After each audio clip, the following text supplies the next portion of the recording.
Hello and welcome to another edition of Sodajerker On Songwriting. This is Brion, here with Simon, and joining us today is an English, Ivor Novello and Brit Award-winning singer and songwriter who first entered the public consciousness back in the late 90s and went on to become one of the biggest-selling British solo artists of the 21st century. As this episode reaches you, she's just released her 5th album, Still On My Mind, and is set to embark on her first tour in 15 years. We are delighted to welcome the wonderful Dido to the show. We sat down with Dido at her publicist's office in St John's Wood, London, on a lovely sunny day in mid-January, and we had a very enjoyable chat. She was charming company and had some really interesting things to say about songwriting, as you'll hear in just a couple of minutes. Our guest was born, and please let me get this right, Dido Florian Cloud de Boonvial O'Malley Armstrong. Wonder what that's worth at Scrabble. She was born on Christmas Day 1971 in Kensington, London, and grew up in Islington in a house full of books but with no TV or stereo. Her mum Claire is a poet, and her dad worked in the publishing industry. Elder brother Roland, known as Rollo, later became a songwriter and record producer and founder member of Faithless, not to mention his younger sister's main collaborator. Dido set herself on a musical path by stealing a recorder from school when she was 5 and later enrolled in weekend music classes at Guildhall. By her teens, she could play piano, recorder and violin, and later learned the guitar, but didn't actually start singing seriously until her early 20s. Her appearances with Faithless led her to finding management, and following her last gig with the band in 1995, she spent a year gathering songs, recording demos and making contacts in the industry. Dido eventually signed with her brother's independent label Cheeky Records, which was ultimately sold to Arista in 1999. Her first single, Here With Me, turned out to be her breakthrough via its prominent use in the US TV show Roswell. The song was later also used in Love Actually. Her debut album, No Angel, was released in the US in 1999, and Dido reached an even bigger audience when Eminem sampled her song Thank You in his smash hit 2000 single, Stan. Our guest also appeared in the video as the titular character's pregnant girlfriend. This led to renewed interest in No Angel. It was re-released in 2001, becoming the top-selling album of that year and spawning 2 top 10 singles. Dido's second album, Life for Rent, released in 2003, included the Grammy-nominated hit single White Flag and went on to become the 4th best-selling UK album of the 21st century. The Grammy-nominated Safe Trip Home, her lovely and, if you ask us, extremely underrated third album, was released in late 2008 and produced by Dido along with the multi-talented John Brion. We need to get that dude on the show. Agreed. It also featured contributions from the illustrious likes of Mick Fleetwood, Questlove and none other than Brian Eno, who also worked on the new record. In 2011, her song If I Rise, written with A.R. Rahman for the film 127 Hours, was nominated for an Oscar. Girl Who Got Away, her 4th album, dropped in 2013 and featured production from, among others, Greg Kurstin, who recently produced McCartney's Egypt Station, of course. As well as her main musical projects, Dido has contributed vocals to all of the 6 studio albums from Faithless and written a number of tracks with them too. She also co-wrote Britney Spears' 2003 number 1 hit I'm Not a Girl, Not Yet a Woman with Swedish pop behemoth Max Martin and was sampled by Rihanna on her 2016 track Never Ending. To hear tracks from the new record, Still On My Mind, and the sampling from across Dido's recording career, check out our Spotify playlist for this episode. Visit sodajerker.com/podcast, click on Dido's page, and you'll find the link beneath the episode player. Our guest will be embarking on a 27-date world tour in May, first in 15 years, as we said, and you can find all the dates at her official site, didomusic.com. You can also keep up to speed with all her activities at @DidoOfficial on Twitter, facebook.com/Dido, and @Dido on Instagram. You can find us at sodajerker.com, @Sodajerker on Twitter and Instagram, and facebook.com/Sodajerker. Make sure you subscribe to the show on Apple Podcasts if you've not already done so, in order to receive new episodes as soon as they're available. And feel free to leave us a nice review and 5-star rating while you're there. If you wish, you can also contribute whatever pocket change you can spare to the running costs of the show at sodajerker.com/donate. Before we get to our guest, many thanks to Ash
Dido, thanks for being with us. Oh, it's a total pleasure. Total pleasure. I love your podcast. Oh, thank you.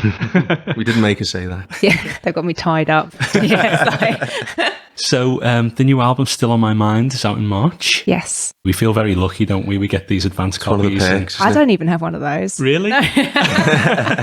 We read that the album was recorded at home, pretty much. Yeah, sort of mixture of home and my brother's home, but obviously he actually has like proper studio equipment in his home. I'm a bit more rudimental with my recording, and there's a lot of the backing vocals in the album are recorded with me recording, and I have no patience with technology. I'm just like, I love that it gives me the opportunity to do something sort of on the fly, but I also have no patience for editing, so everything has to be done in one take. But then there's usually like drilling or dogs, or there's a lot of sort of stuff going on my recording. So he does the proper ones. Actually, there's also dogs and drilling on his, but it sounds better. And you did some of the vocals on the couch or something, we read. Actually, all of them. Really? Yeah, every single one. Yeah, one of my sort of, having sort of made a few records, one of my realizations on this one was that I really don't enjoy the vocal booth. And it's sort of lonely, and everyone else is in the control room drinking cups of tea and doing whatever and chatting and laughing, and you can't hear what's going on. They're all having a brilliant time, and you're just sort of repeatedly singing the song. And I just thought, I like doing it in the room with people. And every single vocal on this record, I was like, look, I'm just going to put it down while I've got the idea, and we'll do the proper vocals when I come back next time. And then I just never did the proper vocals because they all just sort of stuck, so you get attached to a vibe, and I don't know, you listen to something enough and then you're like, that'll do. Was the writing process quite informal in that way too? Very informal, yeah. And always different.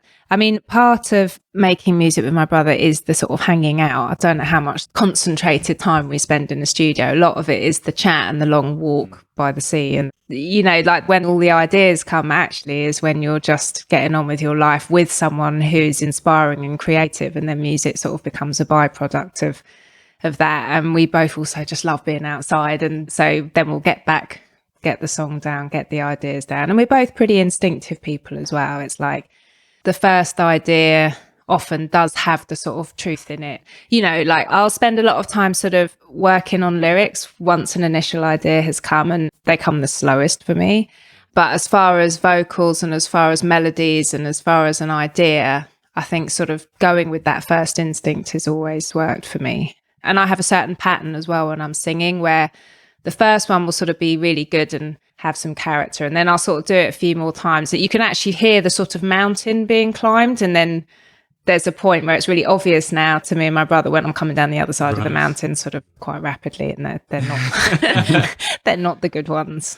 Would you say that you kind of separate the writing process from the recording process, or is it all kind of mixed up? I have to say pretty much every song I've recorded in my life has had a slightly different process. Like there's no fixed way that I've ever done anything. Some things are quick, some things are slow.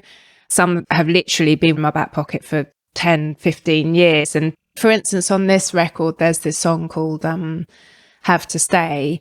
I wrote with this absolutely brilliant keyboard player, writer, producer, now friend called Ryan Lauder on this album. And he sort of got the whole thing started, actually sort of pulled me out of my shell and got me writing again. And so I had a melody in my head, sort of, like I'd sort of written something on the guitar and I had this melody. But while I was singing him the melody without playing the guitar, he started filling in these really beautiful chords.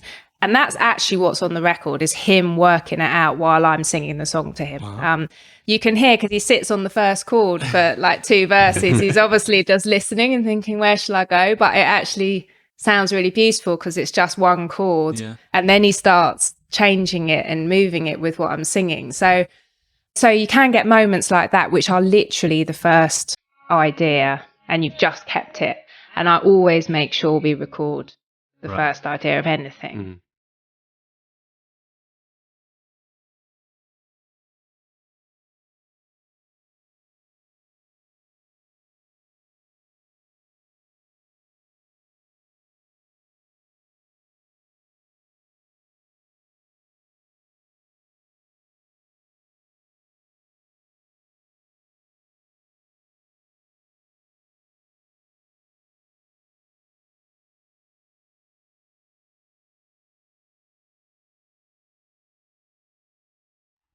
I used to sort of think, if it's good enough, I'll remember it.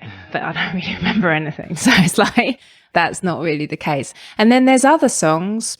I mean, looking back, I remember singing White Flag again and again, because I was still a bit broken by the subject matter of White Flag when I wrote it. You know, it was one of those real in the moment songs, like I wrote it and I was still going through this particular breakup. And, you know, actually it was sort of quite an emotional experience. And I was sort of singing that repeatedly. And it can go either way depending on how that day is. And when it comes to writing with your brother, who you've worked with for a long time now, do you have quite clearly defined roles at this point in the writing process? Up to a point, they sort of changed on this record a bit. I've always sort of said, and I really do believe it, it's a bit weird with me and my brother. It's like there's one brain between the two of us. Like the things that I'm good at, they're not his strong point. And the things he's really good at aren't necessarily my strong point either. But actually more and more, we're doing more of what the other one does. On this record, I did a lot more production than I normally did, partly because of circumstance, but partly because, you know, we were apart. Like he lives out of London now and, you know, and I'm in London. So a lot of it was done with me sending him ideas and sort of saying, look, this might be absolutely rubbish or not. But then him actually saying, no, this is, you know, I really like these beats, and actually getting to the point where he was sending me stuff back to do the beats on, which wasn't usually the way we did it. So it's always changing, but between us, we're a complete person. And apart, like, you know, there's big gaps. He might not think the same thing. He might think he's a complete person, but it's so much easier with him in the room. Like I can really get things done with him in the room. And he has these beautiful ideas that I would never come up with because they're a bit random and don't necessarily follow any rules, you know, but they're really beautiful and instinctive. He's a very poetic person, and White Flag is a classic example of the two of us. So I was walking around with this bit of paper of his that had the "I will go down with the ship," those 3 lines.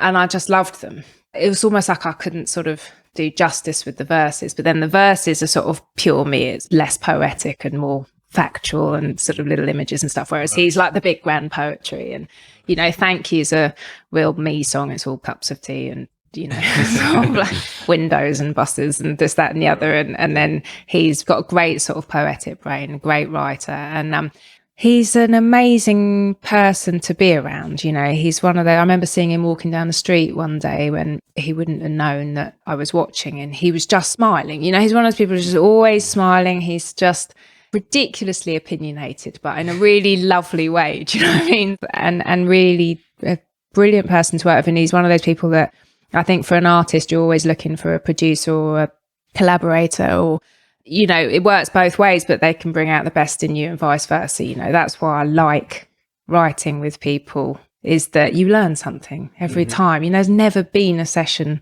that I've done with anybody where you haven't learned something, you know, whether it's, you know, a great thing or not great thing, you're going to learn something about songwriting and or singing or playing or whatever. So, and he's a great sort of facilitator and confidence, whatever the word is. Booster. There you go. And he sort of brings out my instincts. It's just easy making music with him. Having said that, he's also the harshest critic. So he is also the person I'm most nervous to play a first song idea to, like, and he can't hide it on his face, like he has what I sort of call scrunchy face, you know, and I can just see he's not enjoying it, and I'm just sitting there with the guitar sort of going, you know, how about this? And I hate that feeling. There's actually a lot of restraint on, well, lots of your songs actually, though, the way they build, or they'll build very slowly with just some percussion and your voice. And on the new album, something like Some Kind of Love, for example, it's very minimalist almost, really. Yeah, the brief that I gave for this album was like, as few parts as we can get away with. You know, let's imagine that I am playing this, you know, the actual thing I said was, you need to imagine I'm playing this live in Union Chapel. That's how, you know, I just want this album. Actually, it sort of went a bit off on a tangent and now ended up quite a lot of dance music and the same, you know, but that's what always happens. You start in one place and you end in another.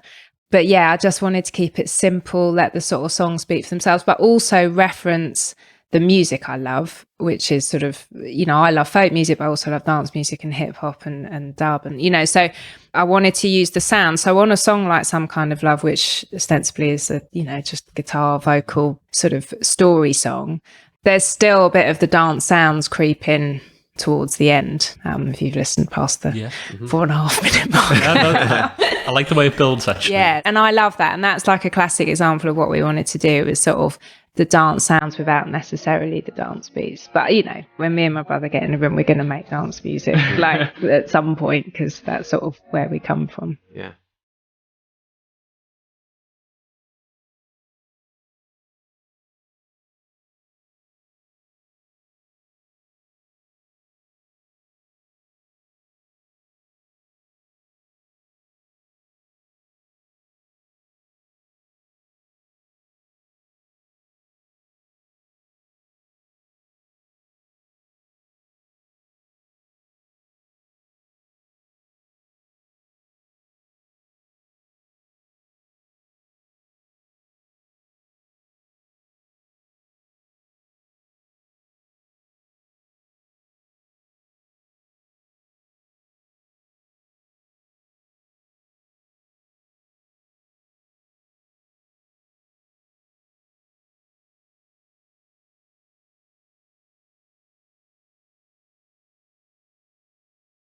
And there's that kind of electronic kind of undercurrent to Still on My Mind as well. Yes. And Chances. Mm-hmm. Are those mainly kind of done at the computer, or might you do that stuff kind of organically or at piano at first? No, so Chances is a song I wrote actually over a period of time. A bit of it I wrote in America, and then it's one of those songs that travelled with me for a while. I have a lot of songs that I've written in a lot of different places, and I think part of songwriting is knowing when you've got the right version. But I wrote that pretty much on the guitar.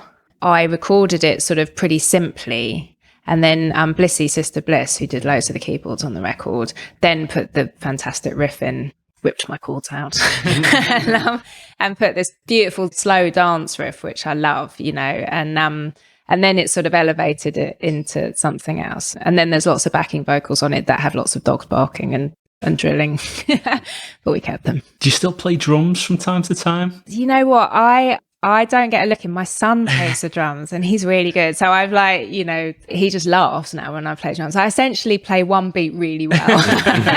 and I played it on quiet times. It's that beat. Like I play that one really well. And so I've played on past records, and I do play a bit when everyone's left the house. Do you know what I mean? So but he's got my old kit now, and I wouldn't say it's my strongest point. Yeah. I think you used to say that it was helpful though, didn't you? It really was. Like I like writing and playing the drums. I loved playing drums in LA. Like, 'cause I basically was sort of living in this house that I never quite managed to furnish. And and I had like a bed and a drum kit, and that was it. Wow. I'd literally just get up and just play drums endlessly. Because I sort of taught myself by just listening to things like Otis Redding and Al Green and stuff like this. And essentially I just play that beat again and again. And if it like occasionally my 7-year-old child tries to teach me a new beat, and it usually results in laughter. I always wondered how much kind of experimentation it takes to arrive at your melodies, because they always sound very deliberate and well thought out. Well, you know what? They aren't at all. That is the one bit that's utterly not thought out. Probably should be. Right. And I could probably learn something if I did think through it a little bit more. No, pretty much I would say the first melody that comes out of my mouth is always the final melody. Right. Unless I'm rewriting the song. But essentially the first one is always the one. That's the bit I don't think about. I never worry about sort of running out of melodies. Although now I've said that out loud, mate, like now I feel worried. But yeah, that I feel like I can always come up with a melody. So even if I've forgotten what the melody's meant to be, you know, when you're performing, because I forget everything, you know, like you can still make up endless melodies and they're fine. But yeah, I should probably say that there's lots of thought, but that's the least thought, and the most thought probably goes into the lyrics. That's almost surprising. like the anti-Burt really? Bacharach, that, isn't it? Because he slaves over every like crotchet, doesn't he? But he knows so much about music, and he's so, I mean, the way he writes songs, they sound so simple and they're so clever. When you actually start pulling it apart, it's like, oh my God, you know, like even stuff like where the bar changes, you know, you go 4/4, 6/4, and you're just like, but you're not hearing that when you're listening to it. You're just hearing it makes it feel natural. Raindrops keep falling on my head, you know, like it's amazing. So, gosh, melodies are my instinct part, really, that I just sort of And I'll tweak things, and just like when you listen back, you might hear a little thing, but essentially I just sing it. So do the words tend to come as you're doing that? It's a mixture.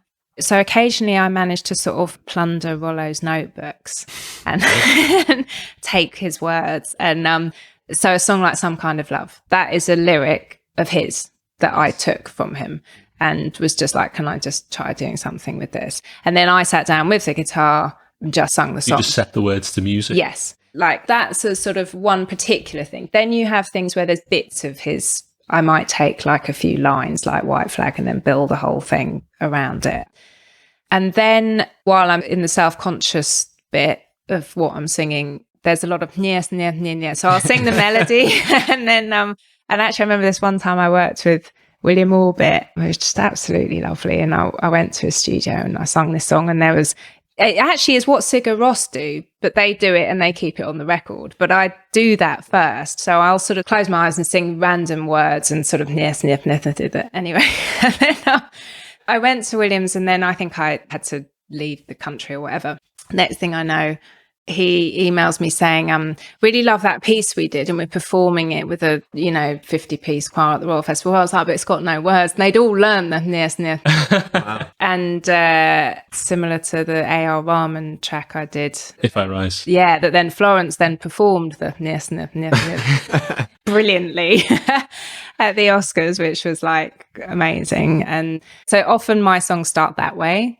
Every song is different. Like Still on My Mind is a song that I would have just written the lyrics to as I was going along and just thinking them. And then I think I wrote that one with Ryan, Louder Again. And that's one where I did the production and sort of changed it a bit while I was doing that, partly because I couldn't quite work out how to play the piano chords we'd written. So then I just pressed this like one note thing.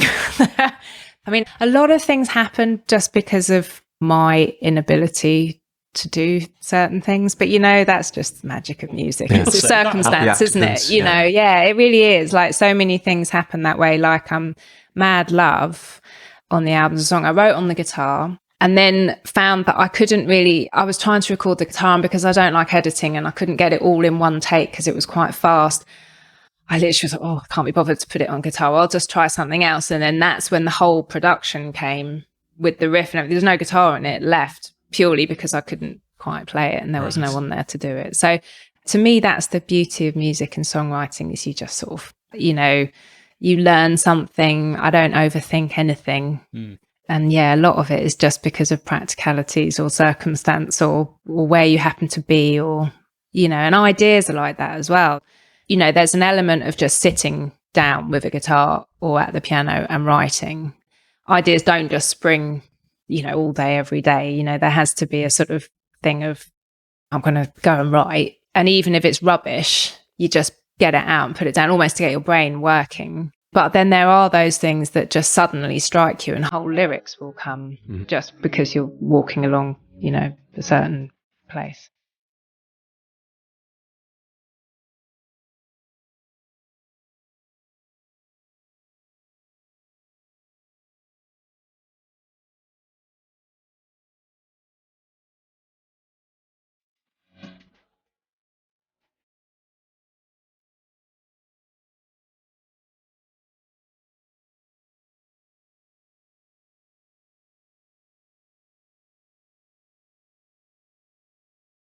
And do you find if you're working sort of with the music first, will the lyric typically stem from the mood the music is creating? Yes, up to point. I actually find that the most difficult. It's funny, actually, when I was listening to your Fraser T. Smith episode, which I really enjoyed. I think he's fantastic. And it was funny hearing the other side. It really made me laugh, because I will write with people, and then if I don't finish the lyric, then as he says, that's not going to happen. So for instance, I'll work with someone, and then if the lyric hasn't come quite quickly, the pressure sort of builds up to get the good lyric for the song. I remember White Flag actually was really tricky, because I wrote that with Rick Knowles, just the chorus and the melody. And once you've got the melody, it's almost more difficult to write the lyrics at that point. I actually find it easier the other way around, because you start getting attached to a melody and then fitting the lyrics in is sort of, and it took me a good 6 months to write the verses. just was sitting there every day at the piano, just like, partly because I was almost too in the moment of the song. But I remember my upstairs neighbours saying, they said later, like, you know, they were lovely, and they were I used to live in this pub, this sort of old pub in Islington, and they said they could hear me every day, like, trying, and then I wonder if they heard the sort of, she's got it, finally. So I find that's actually, I almost now don't love leaving a studio where I haven't come up with the lyric, because I sort of know myself that the longer I leave it, almost the less likely it'll come. So I prefer to go in now armed with lots of bits of paper. And I'm also quite old school. I've just still got all these like weird scraps of paper that I'm going to ask about that, flying everywhere, you know. And I try and put them on my computer, but there's something a bit sort of soulless about looking at computers. I like a pen and paper and crossing it out. But it would be probably a more efficient process if I put them on. And then, of course, I lose them. Right. There's a lot of sort of wondering where I put that bit of paper with whatever genius lyric I thought I had, now don't have.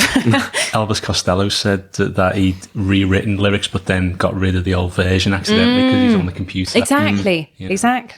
And unless you're really sort of pedantic and you do the actual crossing out thing, you know, but like no one does that. Keep saving it every couple of minutes. I guess, that's what you do, wouldn't you? Keep saving different versions. That's a good idea, actually. I've just got piles of paper. And I always used to think, like, in a fire, I'm just diving for my lyrics book. You know, that was sort of like the thing. But, you know, and then even when you're traveling, there's the pressure of this book that was like going to get lost at some point. Yikes. Yeah. It's interesting to hear how much work went into White Flag. I mean, I remember that song just being so, and it kind of still is, just so present, isn't it? Yeah. I mean, you still hear it all the time. It's mad how much it still gets played. Yeah, I mean, it's kind of seminal, isn't it? It's amazing to me. It makes me very happy. I was listening to the demo actually not so long ago, which was very different until I gave it to Peanut, who was this guy who started actually as an assistant at Swan-Yard in the studios, but was a brilliant artist in his own right and great beats. And he did a fantastic album. And what I loved about making No Angel and Life for Rent 2 was, you know, I was part of a collective. That was what my brother had set up. You know, we were all together, we were all in different studios. You could hear music coming out of all different rooms. And I gave Peanut the track. And then the next thing I knew, I remember I was walking back from the loo and I heard this beat coming out and I was like, oh my God, that is brilliant. Because, you know, when I'd done the demo, it was much straighter. And I sort of walked in and I was like, that's absolutely brilliant. Stop now. And, you know, but that's what I love about music is the magic. And that comes, I think, from working with other people. Like I love writing on my own and I love that process. And that one was, I'm pretty sure just that 2 lines was an idea of my brother's. Often he'll have an idea that for me is like a title. And then it sort of developed from there. But yeah, sometimes from a title, sometimes just from a few lines. It changes. And sometimes you're just, you know, you're reading something else. And, you know, I think actually reading is a great thing for lyric writing. You sort of forget sometimes and then you're just like, you know, I actually really enjoy just reading or reading poetry or, you know, whatever. It just gets your brain. It's like sometimes you just need to wake up that side of your brain. Like my brain is full of melodies and music and sometimes I need to wake up the sort of lyric side. There's some interesting lines, I thought, on songs like Walking By and Friends that have a kind of almost like a dark underbelly to them, you know, like, please stop telling everybody that I did it for you, or I've done 100 things you've only dreamed. Yes. Like, that could be taken in ambiguous way, couldn't it? I mean, every song has a slightly dark undercurrent or a bright undercurrent if it's a sad song. Like, but my thing has always been that I sort of am inspired by light and dark together in moments of conflict. You know, it's always micro moments of conflict is what makes me go and write a song, and the other moments I leave to other people to write songs about. But that's sort of what, for me, I write about very, very small things. And it might be a fleeting feeling, like Walking By is almost a fleeting feeling of, you know, when you just get that moment of if you'd taken that road instead of that road sort of feeling. And the slightly, I wish I hadn't actually seen the alternative, you know, sort of. But that's not a feeling that you're going to live with every day, but it might be something that you just had like once for 10 seconds, but it's enough to sort of make me want to write about it. And I think, you know, like a song like Thank You, that chorus came first, but I wasn't going to write a verse that was like I'm having a really lovely day. Everything's really great. And there's kittens. And I want to thank you for having the best day of my life. Just because like no one wants to hear that and I don't want to write it and it's not interesting to me. So that sort of sums up actually every song. Even Have to Stay, actually, which is a song on this record about just unconditional love and having a kid, has a little air of darkness because you're sort of thinking ahead to the point where you need to walk away. So even that song, which should be really pure, I can't help myself. Do you think Eminem kind of picked up on that sort of tension when it came to coming up with Stan? Yeah, maybe. I don't know. You know, like I think so. Who knows? But I mean, he came up with Stan because the 45 King sampled it off an advert from Sliding Doors. So I spoke to the 45 King afterwards because I was like, how did it happen? Because I was sort of curious.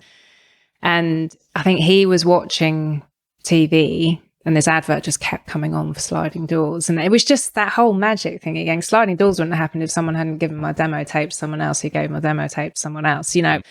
And then he sampled it and then he made a track and sent it to Eminem. And yeah, you know, I like writing about darker things. Like the really sort of joyous things probably aren't as inspiring to me, you know. You're looking for those little moments that are just a more interesting feeling. Yeah, that tension in Thank You between the sort of very uplifting chorus and that. I wonder why I got out of bed. Be imagining scenarios or coming up with characters. I think there is a lot of personal stuff. I think that's always the stuff that's easiest to write because you know it. You know, there's an element of imagining it and I'll muddle it with sort of my personal stuff and maybe other stuff, whether I've imagined or felt for somebody else.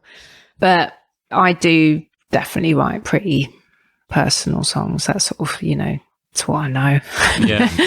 Hurricane struck me as kind of a personal song. I don't know whether it is, but it felt that kind of resilience in it felt quite authentic. Yeah, that's a Rollo lyric that I had that just in a book for like, I can't remember whether it was the whole thing or whether it changed over time. But yeah, sort of for maybe like almost 20 years. Yeah, 15, 20 years. But then became relevant.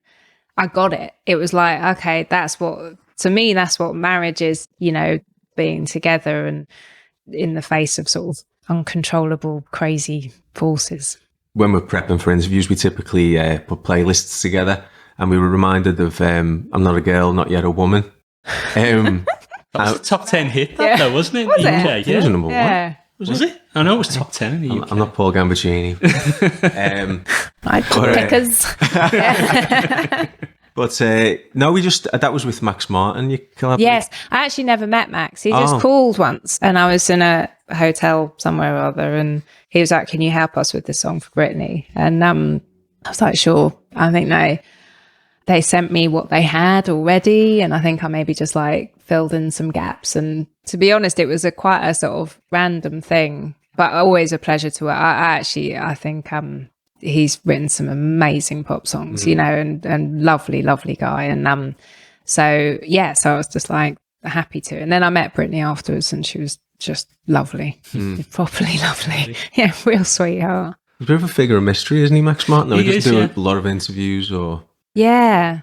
I mean, I've only spoken to him on the phone. Wow. Yeah. Was it really? Does anyone know what he looks like? Or is it? Lots of interesting career stuff seems to happen to you in hotels. It does. Yeah. It does. That's where I first heard Stan, I remember. Wow. He wrote you a letter, didn't he? Yes. Weirdly, I remember what I was listening to when I was reading the letter. You know, when you remember really weird stuff, you're like, oh, that was playing on the stereo. And was it a Stan style letter? No. But you know what I toured for 9 years, so I think a lot of my life was spent in a hotel room. But you know, I like hotels. They're great for writing. You know, I wrote pretty much the whole of Girl He Got Away in a hotel room. You know, I sort of set up a little mini setup sort of slightly behind the curtains in the corner of this hotel room, and then we'd just sort of I wrote loads of it there. That was another Rollo lyric, that one, wasn't it, I think? Yes, right. Exactly. Brion Yeah, Eno he's collaborated the girl on who got away. What's that? Sorry. I was going to say Brion Eno Yes. collaborated on that one. I wondered what he was like to work with. Amazing. Absolutely. Did he bring his oblique strategy No, cards? I've seen those. They're great. No, he's extraordinary. So I worked with him first on the third album on Safe Trip Home. He worked on Grafton Street, and just incredibly sort of inspiring, motivating, encouraging, clever, so on The Girl Who Got Away, the song he did Day Before We Went to War, it's just this very simple keyboard, but that keyboard sound is made up of who knows how many components. It's just what's so clever is it, a bit like what we were talking about with Burt Bacharach, when you do something so complex to make something so simple, but you can't understand why it's so beautiful, even though it's so simple. And it's because actually a huge amount goes into it. But he's just, that was a hero moment. Like there's certain people you meet and you feel like you're in a dream, and that was one of them. Like Another Green World is such a huge record for me. It's like been playing at such sort of important parts of my life. And actually when I started songwriting, when I wrote Here With Me, which was pretty much one of the first songs I wrote that people would have heard, as opposed to all the terrible ones before that. I think I wrote it over Brion Eno.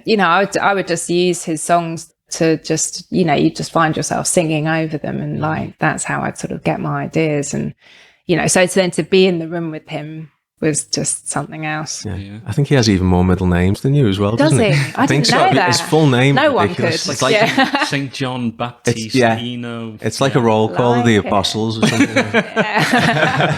Brilliant. And John Bryan's another interesting collaborator as well. He was amazing to Don't work Believe with. in Love is a song we really like. Yes. He was incredible to work with. That was really random. So I met him here in London, and I think I just, I sort of got back and I really wasn't up for going anywhere. Like I hadn't sat still for sort of 10 years at that point. And he was like, come to LA and we'll do some stuff. And I was like, oh God, Anyway, 3 years later, I went to LA and just stayed. But he was absolutely brilliant to work with. I mean, completely the opposite to my brother, for instance, and everything that I was used to. And in fact, this record is purely electronic. There's a little bit of guitar on, but it's a very electronic record. Safe Trip Home, the whole gist of it was that absolutely no electronics were used at all. I mean, we were even using tape and this, that, and the other, but to create electronic sounds from real instruments. And if you know anything about John, he has like a gazillion instruments, plays everything. I mean, he's unbelievable. Like he's just like unbelievable, and just plays beautifully. And that was my drumming phase. And I basically got to work with all my favourite drummers on one record. Wasn't Questlove on? Questlove, Mick Fleetwood, Jim Keltner, James Gadsden. Yeah, like unbelievable. And that was a whole interesting one because he liked working through the night, and I'm a morning person. So yeah, I ended up going to UCLA during the day just because I don't really want to sleep all day. Do you know what I mean? You studied English, didn't you? Or? Yeah, I sort of did this whole mythology thing, and then like a sort of, string arranging thing. And, like I was just having a blast, just sort of became a student during the day and then would sort of head off to the studio in the evening. And then I'm not quite sure when I slept, but it was sort of, it was a brilliant experience. So it taught me a lot. It must all feed into the songwriting somehow, I guess. Definitely. So it's been fantastic talking to you. Thank you so much. Thank you for having me. In high places, it seems. But yeah, we had a little chat about it afterwards. She was asking us about the show, and we also exchanged a few podcast recommendations, didn't we? We did, and we have no shortage of those, do we? No. Great to hear the sort of things she had to say about songwriting, the importance of spontaneity, for example. Mm-hmm. She doesn't seem to spend a lot of time on the vocals, which I was amazed at. Just sort of sits down and sings them through. Yeah, in this day and age, that's quite unusual, isn't it? It really is, yeah. And that extends to her work with words as well. She'll just get that lyric together, even if it has to be gibberish. Yeah, actually, what she said about sort of singing gibberish reminded me of what Beth Nielsen Chapman said. She kind of has the same approach, doesn't she, where she'll just sort of sing whatever kind of vowel sounds come into her mind, and then she'll sort of sculpt the words around the sounds. But in this instance, Florence transcribed the gibberish, which I think is a first. Yeah. It sounds like getting the words first is quite important to her, I think. And then you can develop the melody around that very natural sense of what the meaning of the song is. Mm-hmm. Yeah.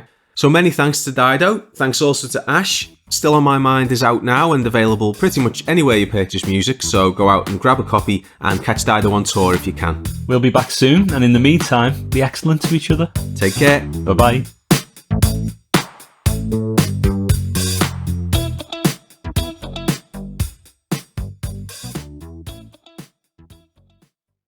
It's gonna rip your heart